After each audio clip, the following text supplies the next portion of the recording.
John Carney. Thank you for joining us again for our press conference update on Delaware's response to COVID-19. We appreciate you joining us again. We have some important information to share today as we experience a holiday surge in COVID-19 cases across our state.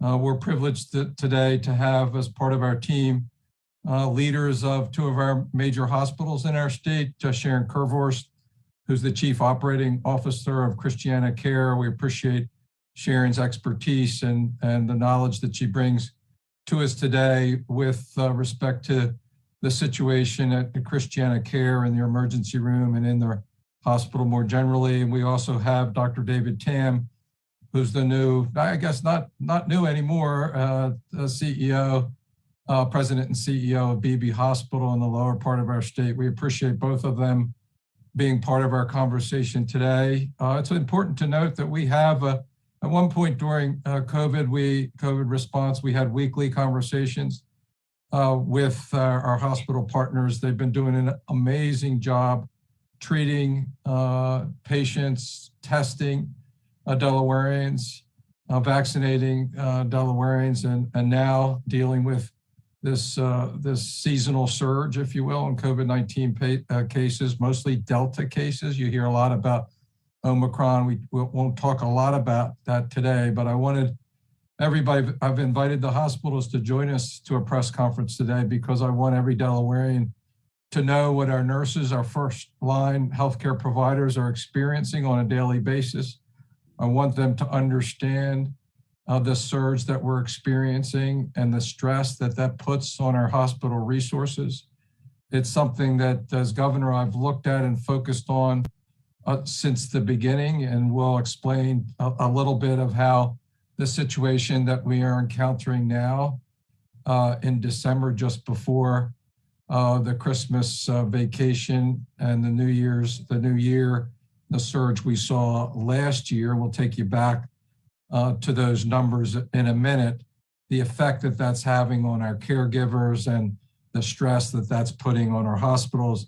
And we'll walk through some of those slides simply because there are more people in the hospitals this year at the time of the year than there were last year. And because we, as a society, are more active, people are on the road, they're getting in accidents, they're getting the flu, all kinds of other conditions that take them into the hospital. And you'll see in a minute how that is affecting our just tremendous caregivers that we have in each of these hospitals across our state. So we thank Sharon and we thank Dr. Tam for joining us. We thank them and all the nurses and workers there, frontline hospital workers, for their tremendous work over the past 21 months. So let's go right to the data. We'll give you a data update to start. We're up to almost 800 new cases on a 7-day moving average. Realize that those cases vary based on the testing that's done on a particular day. And so we use a 7-day moving average. That is 7 times where we want it to be. We had our goal back in the summer when we'll show that graph was to be under 100, and we got way down below 100, and now we're closing in on 1,000. It's not where we want to be. The positive tests, we're up to almost 11%. Again, the World Health Organization target is to be below 5%.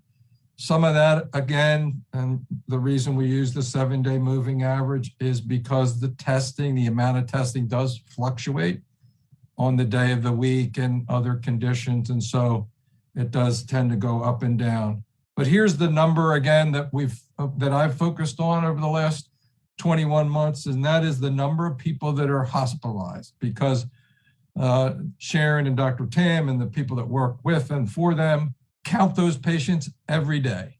We know how critical they are. We know what age they are. We know a lot about them, and we know that they're sick enough to be in the hospital.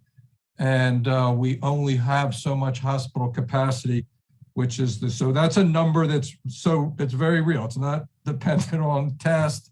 It's not, I guess it may be somewhat dependent on whether somebody takes themselves to the hospital or calls 911, but it's as real a number as we have. And we continue to lose lives. We're closing in on 2,300 to 2,249, everyone. A precious life, somebody's grandmother, somebody's coworker, somebody's mother or father, and a precious life, everyone. So let's look at the hospitalization roller coaster ride, going back to the start of the pandemic in March, April of last year. And you can see we got much healthier, not as many people in the hospital during that first summer, starting around Memorial Day, as I remember, getting better all the way through the summer. And then again, we got the post-Thanksgiving holiday surge with the peak of hospitalizations there at 474 in January 14th of 2021.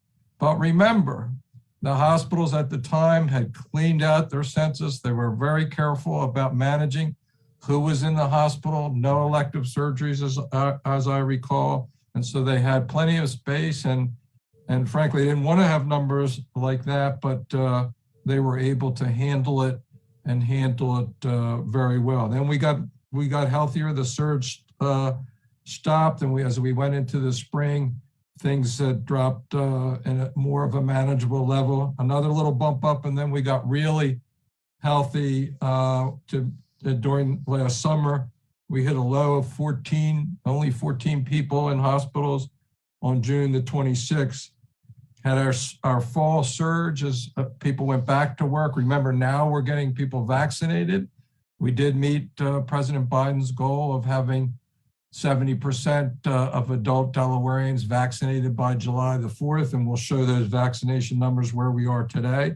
But we still have way too many people who are not vaccinated. And there's a lot of, maybe it's 30% overall, but that leaves a lot of individuals for that virus to pass one person to another to create the situation that we are now with 390 people in our hospitals. And we're in a much more difficult situation that Sharon and Dr. Tam will talk about.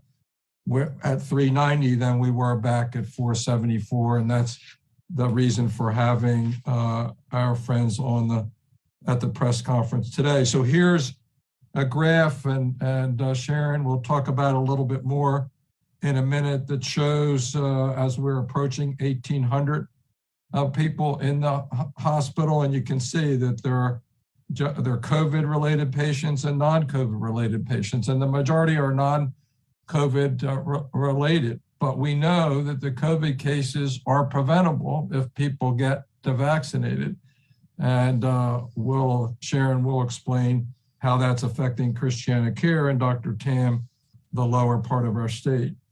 So I mentioned that so many of those hospitalizations are preventable. We have about 30% of Delawareans that are not fully vaccinated. The COVID hospitalizations that we just showed you, 71% are unvaccinated or partially vaccinated individuals in our state. So if you think about a solution, if you think about there's one thing that all of us can do to help with the hospitals, to help with the caregivers, to help our nurses and frontline hospital workers, it's get vaccinated if you're not. Get fully vaccinated if you only have one shot, and get your booster if you have two. So let's look at the vaccine data we've already administered. A great team of people at the pharmacies, the hospitals, the primary care physicians, our state health clinics, the big clinics that the state ran last spring, 1.5 million vaccines administered, almost 64% of Delawareans who are fully vaccinated. That's about 620,000 Delawareans. But if you think about it, it's very uneven in certain demographic groups. And we'll talk about those subgroups in a minute, but 93% or better of Delawareans 65 and older, so my age and older, we know what we need to do. We know we're vulnerable, and we're getting vaccinated, fully vaccinated. In that case, the number is almost 99% for at least one dose, and some considerable number of elderly Delawareans have a booster as well. 18 and over, we're closing in on fully vaccinated, 75%. And then total Delawareans, okay, some of the younger little ones are not quite eligible, just recently became eligible, not eligible for their second dose at 67%. So let's look at those rates by group, and you can see that the group that's really lagging behind and where there's a lot of room for the virus to move from one person to another is in that young adult group, 18 to 34, where statewide you only have 40% that are fully vaccinated and 40% in Kent County, 45% there in Sussex, and a little higher rate in Newcastle County. But more than half or more percent of those of the Delawareans in that demographic, 18 to 34, are not vaccinated. Of course, the 5 to 11 group, those numbers are low. They're getting better, by the way. They're low because most of those are not eligible for their second dose yet. And so you can almost double those numbers if you consider just those with one dose. So boosters, we're doing better on boosters, but still a lot of folks, particularly in 65 and older, that need to get their booster shot for greater protection, particularly when we're seeing this surge. You want to have the most protection that you could possibly get, and getting that booster will do it. So those of us who are more vulnerable, 65 and older, need to get that booster shot, and those younger as well. You can get the vaccine at the Delaware Public Health vaccination sites at our public health clinics. Here's a list of those clinics. You can find that on our de.gov/coronavirus website. We're also providing tests at some of a few of the states: Oxford, University Plaza, Canby Park, Georgetown, and the Blue Hen Corporate Center. If you have any questions, there's the number up there, and it's on the website as well, 833-643-1715, and go to option 3. You would be advised to get an appointment for these public health clinics. You can still get vaccinated. Most of the vaccines are being delivered right now by our pharmacies. It is advisable now to get an appointment. Call your pharmacy up and get an appointment. They have reduced their hours. They're also having challenges with some of their staffing, but most of the vaccines are being provided now across the state through our pharmacies. It's important to get tested, particularly if you're moving around, visiting relatives and friends, your children coming home from school. You can get an at-home test through Vault Health. It's a free test, and you can request the kit at de.gov/home test. Does take a couple of days or a minimum of 24 hours once from the time you put your test into the UPS box. So just be mindful of that. That is a test that's directed through somebody that comes to you remotely on your laptop, and a good way to do it. Then you get the answer back in a couple of days. The Pixel test through LabCorp is also free, and you can learn more about it at de.gov/get-tested. This is a new option for folks as well. So fighting the surge, we're going to hear from Sharon and Dr. Tam next. All the Delaware hospitals now have postponed their elective surgeries. That means they're not going to have fewer people in the hospital for that. But by the way, if we could come together and take these protective measures and flatten out this curve and beat this surge, then that's going to mean that people that have delayed elective surgeries will be able to get those surgeries scheduled up a little faster. And we know that that's better for their overall health. So think about your neighbor in that respect so that they can get the health care that they need. So also get vaccinated or get your booster. And one of the things that we really want to reinforce today is that everybody should be wearing masks when they're indoors in public. I always put my mask on when I'm going into the Wawa to get my coffee every morning. Most of the other people, as I go in there, have their masks on. It's something that they request or require of their customers, and a lot of private businesses, particularly retail businesses, are doing that. Please honor their request to do it. We can all pull together and do a better job by wearing our masks. We can talk about mask mandates, but at the end of the day, it really is individual people complying with this recommendation that you wear a mask to prevent the spread of COVID-19, and in particular, to help our nurses and our healthcare first responders, frontline workers that you're going to hear about in a minute, and the hospital care that's so important to all of us. So fighting the surge, we're in conversations with our hospital partners and long-term care facilities to create an operation that would enable us to move patients that are currently in hospitals but don't necessarily have conditions serious enough to warrant that care, but there's nowhere to release them to. And so standing up an alternative care site, working with training provided to the Delaware Army and Air National Guard to do that, something that we're working hard on. It's something that our hospital partners have asked us to do, and we're putting all our effort in doing that. At least 50 members we hope to be onboarded by mid-January, so it's not an immediate solution. We have to have these folks trained up so that they can provide the support.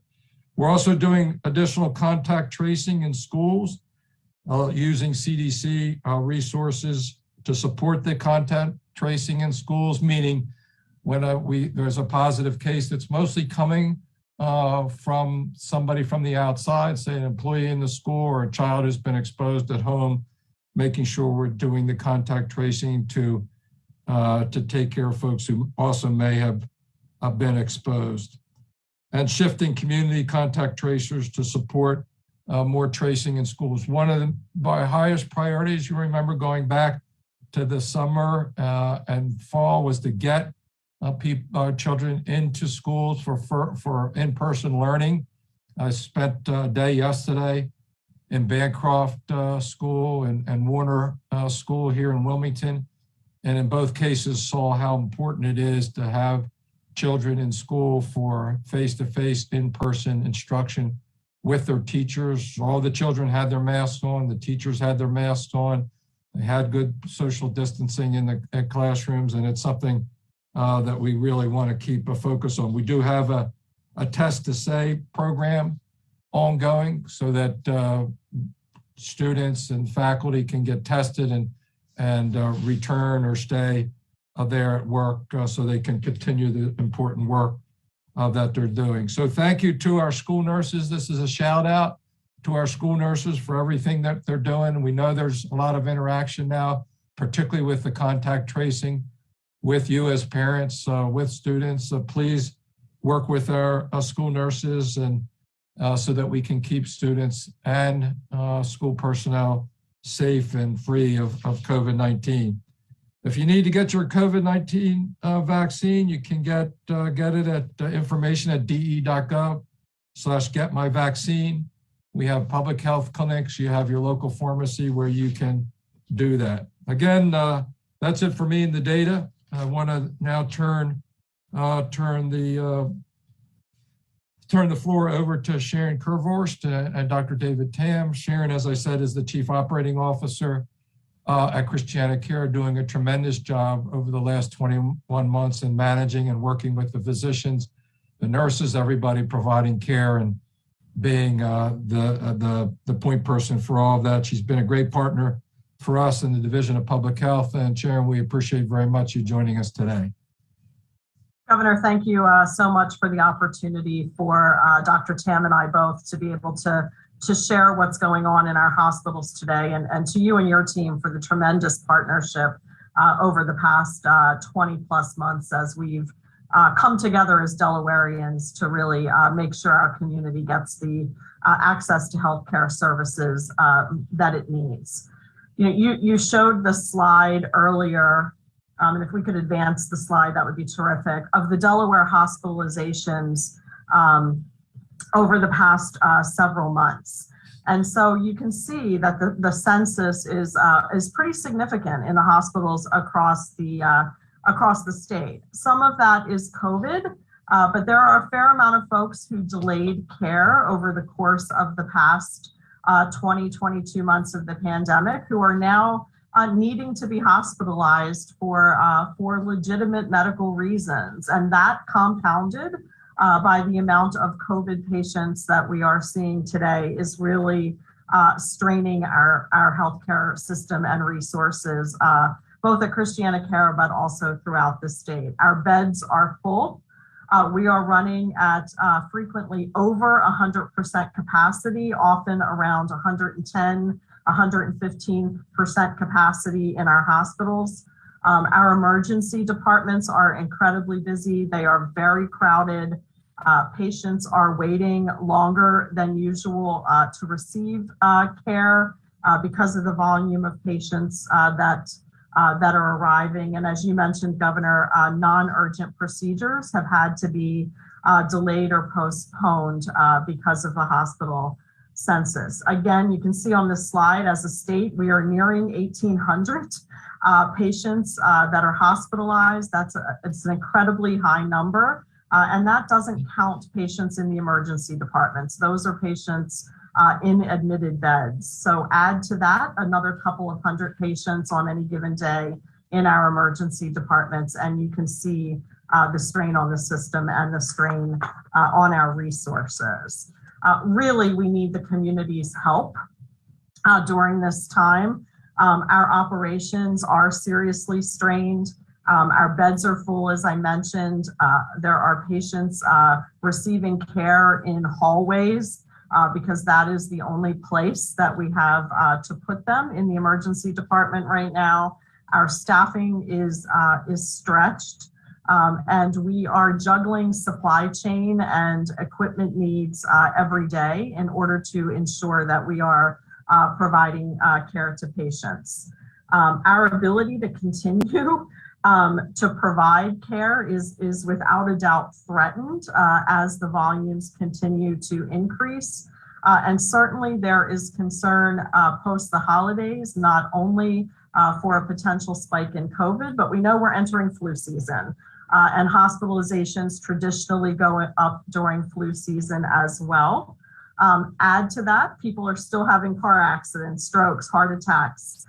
Folks are still delivering babies, and we want to be here for our community, providing efficient care without delays, without extended wait times. But right now in our hospitals throughout the state, this is a balancing act for us every single day. So definitely our plea for help, to take the burden off the healthcare system and off our healthcare workers. Our healthcare workers have been fighting COVID-19 since day one. Our workforce is experiencing shortages. You're hearing about that nationally. It's no different in the state of Delaware. Our healthcare workers are tired and they're frustrated and they're sad. They see avoidable illness every single day as a result of COVID.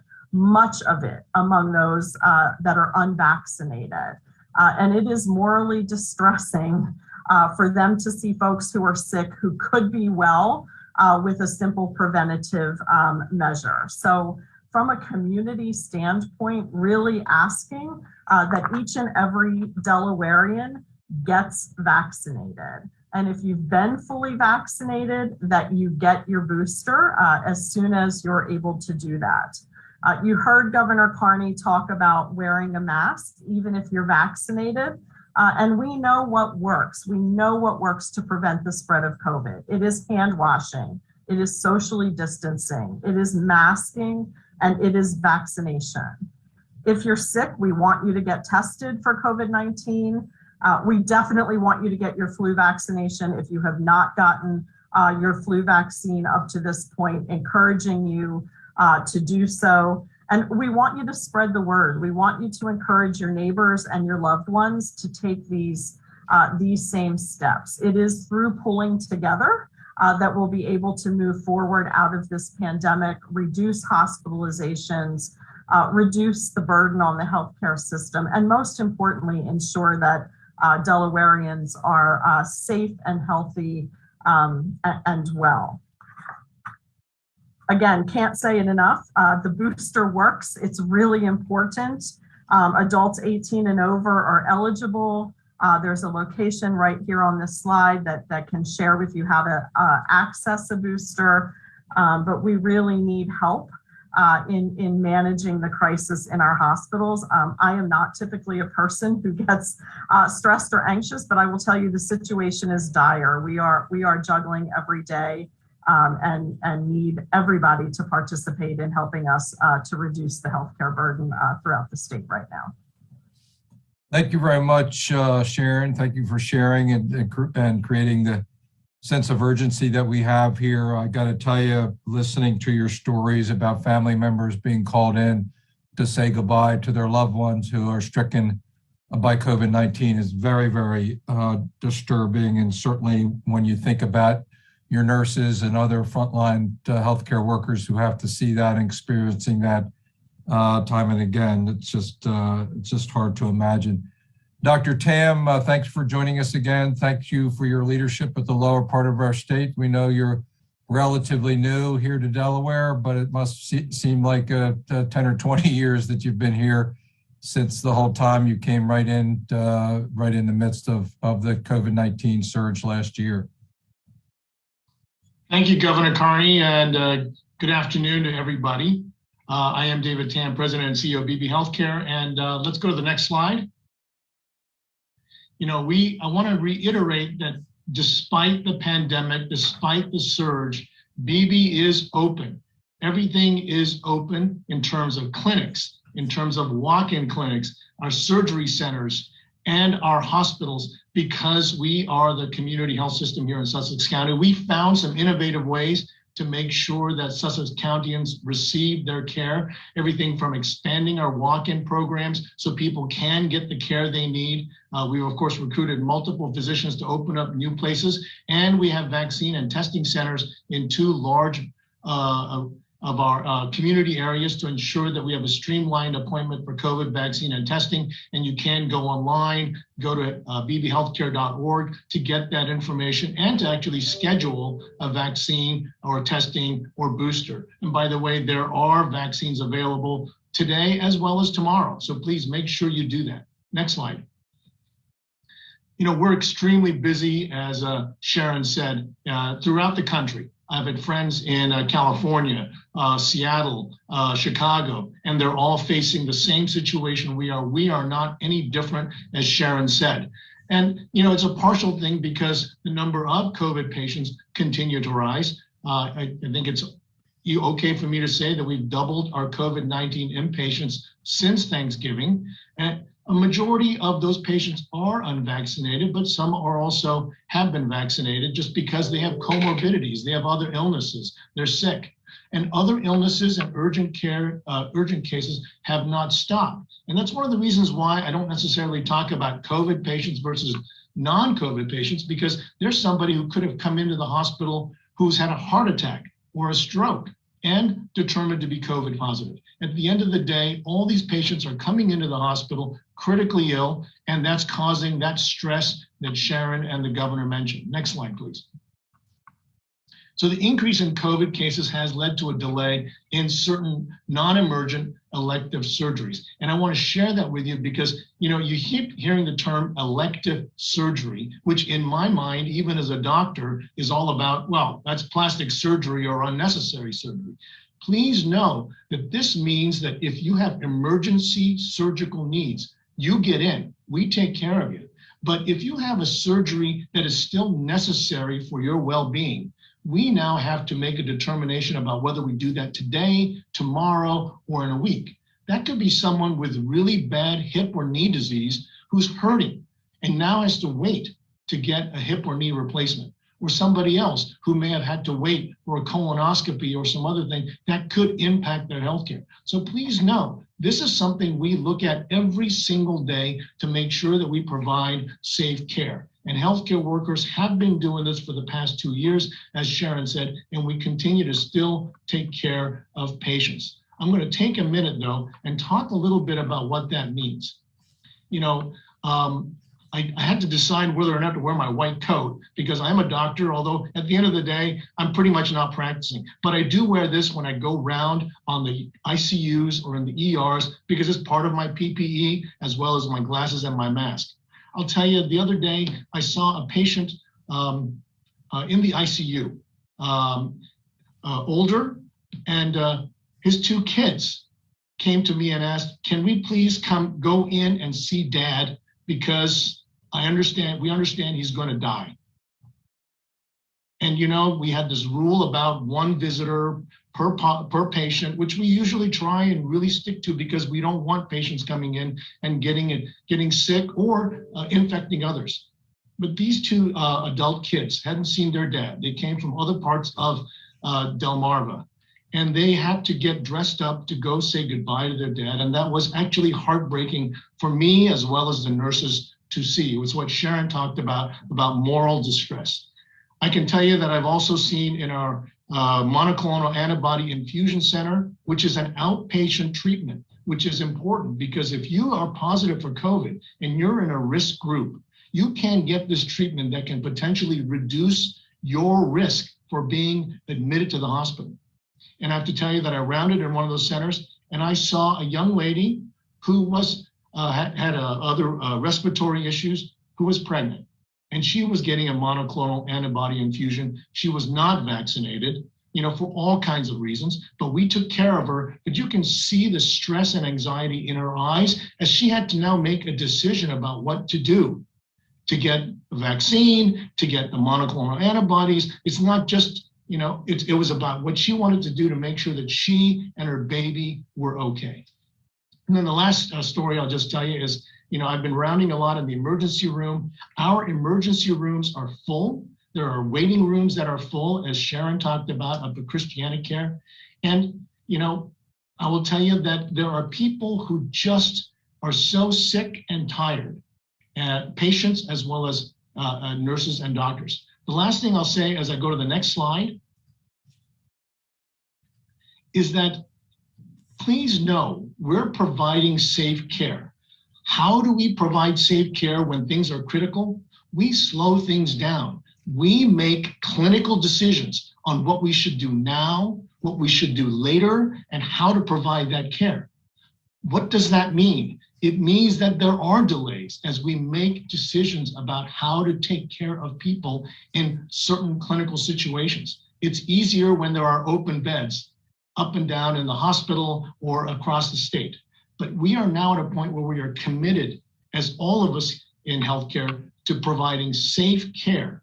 But that does mean that you'll have to wait for things like those non-emergent surgeries, right? It means that you'll have to wait if you're in the emergency room because there are other critically ill patients coming in.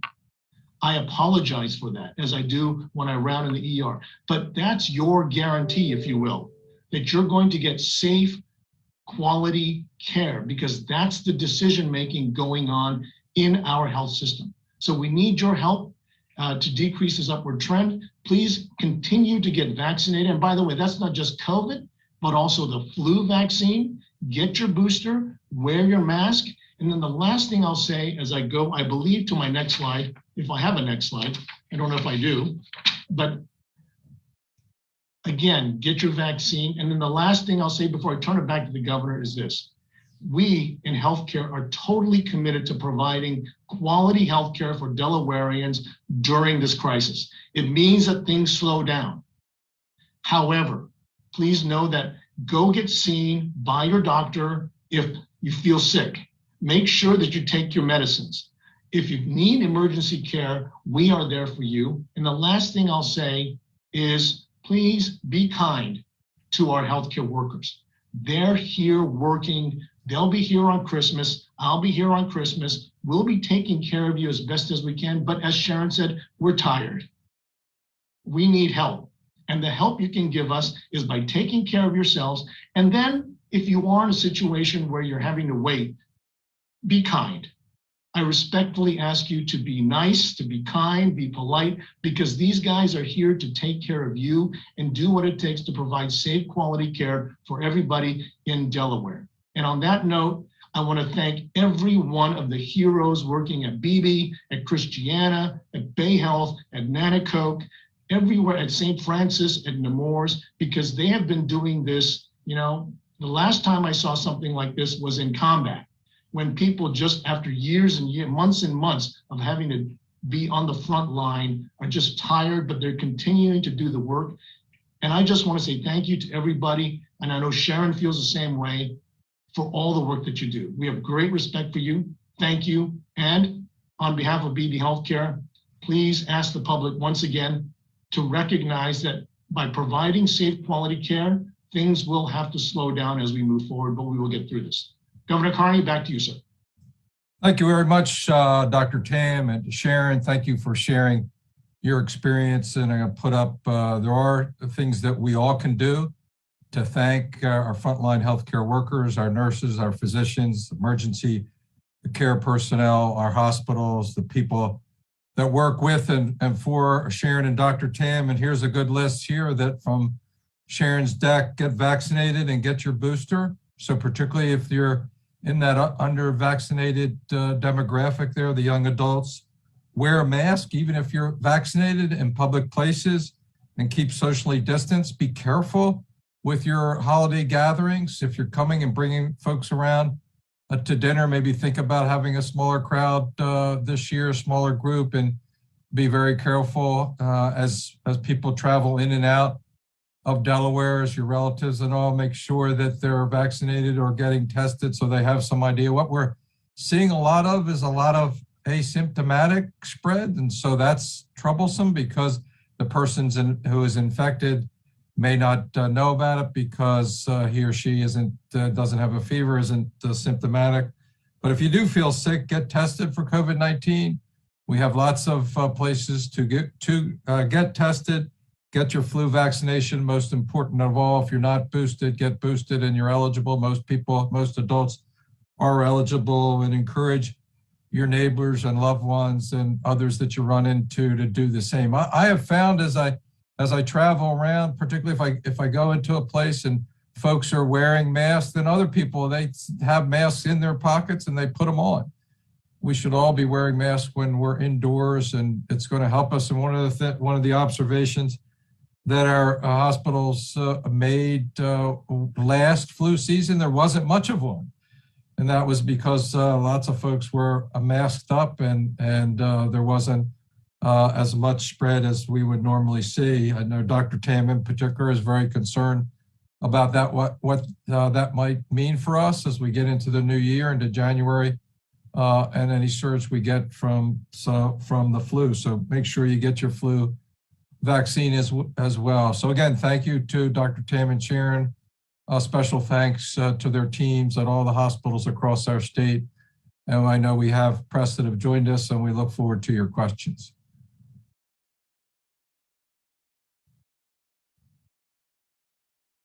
Great, thank you, Governor. If any of the press have questions, feel free to raise your hand and I will call you in to ask your question.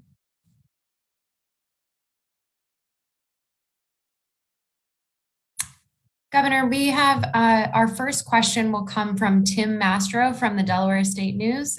Tim, you have the floor.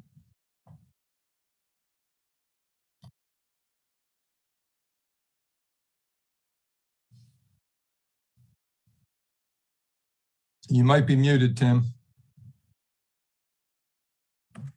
Hi, sorry about that. You got me now? Yep. All right. Good afternoon, everyone. Happy holidays. Quick question about boosters. I know we're encouraging them a lot. If you can just go over who is eligible at this point for a booster, if you happen to know the percentage of Delawareans that are eligible, and if you think that's enough to really make a difference in the grand scheme of things in Delaware. Well, we don't have our public health expert, Dr. Carl Rattay. I'm going to look at Dr. Tam and see if he has that data. While I look through our notes, we did have a slide that talked about boosters. It looks like population 18 and above is eligible. 34 54% have received a booster, 65 and over, 57%.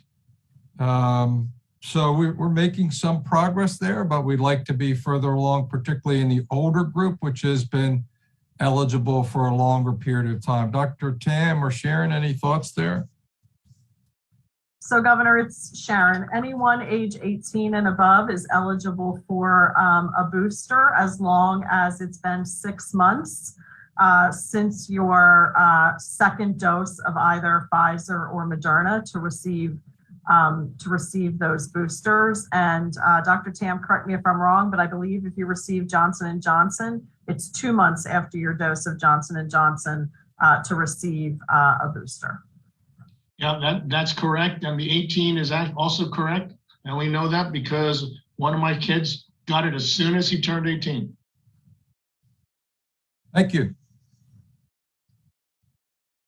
Thank you. Our next question comes from Brandon Holvick of the Delaware News Journal. Thank you. As I'm sure you all know, other cities and governments have considered or implemented mandates of varying degrees over the past couple of days, and Delaware has previously had mask mandates and social distancing requirements. I'm curious if those are all the tools that we know work to minimize the spread of COVID-19 and the situations are as bad as you describe in the hospitals, why don't we have those measures in place now as we did during previous heightened points of the pandemic? Yeah, I think the objective obviously is to get people to wear masks, to be socially distanced.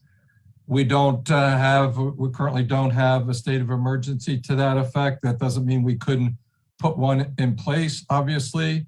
But our objective really is to have voluntary compliance there. We have a lot of businesses that have put in place mandates in their business establishments, and we support that. We're getting the message out to encourage people to wear a mask. When you cut right through it, that probably is the most important thing after getting vaccinated yourself, is to wear a mask when you're indoors and in close quarters with others. Be cognizant of the fact that we have this surge going on and be careful about places that you go. I mentioned demographics, the young adult demographic in particular that has very low vaccination rates. I personally am careful when I'm in an establishment with a lot of folks in that category because chances are 50% of them are going to be unvaccinated. But I think, Brandon, at the end of the day, it comes down to how do you get people to do things that in many cases they don't want to do. And people have tired of that. One of the reasons that we brought Sharon and Dr. Tam on is to just show how important it is to take a simple measure like wearing a mask. I fight every day to keep our mask mandate in place for our schools, to keep our children in schools learning in person and learning safely. And we're challenged to do that obviously more broadly. Some of the areas that you're talking about are places like big cities like New York and Philadelphia, where the density is quite a bit different than us. And obviously, those are things we'll keep looking at as we move through the holidays. Governor, we have a pre-submitted question from Chris Barish of WHYY. Chris was wondering, at what point, if ever, would you again implement restrictions such as masking, limits, closures of certain businesses that contribute to the community spread that is causing the crisis? Yeah, so I think I answered that with respect to masking. It still remains something that we can do. We don't have a state of emergency, so we would have to reinstall that. There is obviously mixed feelings about that. On the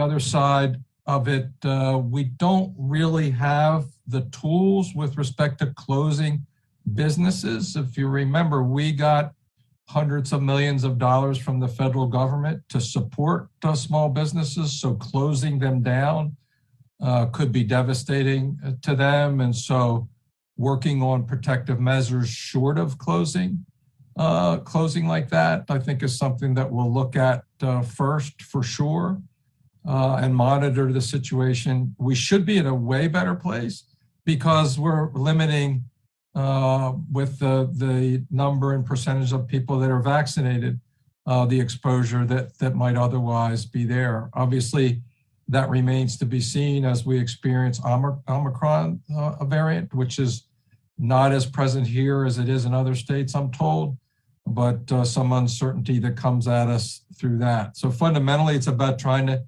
to get people to follow what we know are mitigation efforts that work, wearing a mask, keeping social distance, particularly when you're indoors. And of course, that's the issue now, right? We're in the cold weather season, people are indoors, we're at the holiday season, people are gathering, but we need people to voluntarily do the things we're asking them to do. And that's why we've brought Dr. Tam and Sharon on with us today to underscore how critically important it is for our frontline healthcare workers. We work hard to keep our school mask mandate in effect, public building mask mandate in effect, and we'll monitor the situation as the days go by.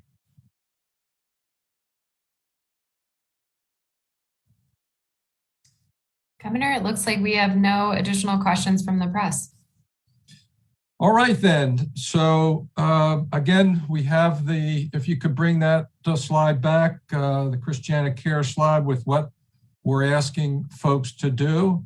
First, there's a way that you can say thank you to the nurses and first responders and frontline healthcare workers that we've relied on so much over the last 2 years to protect all of us, to provide needed healthcare for those that are sick.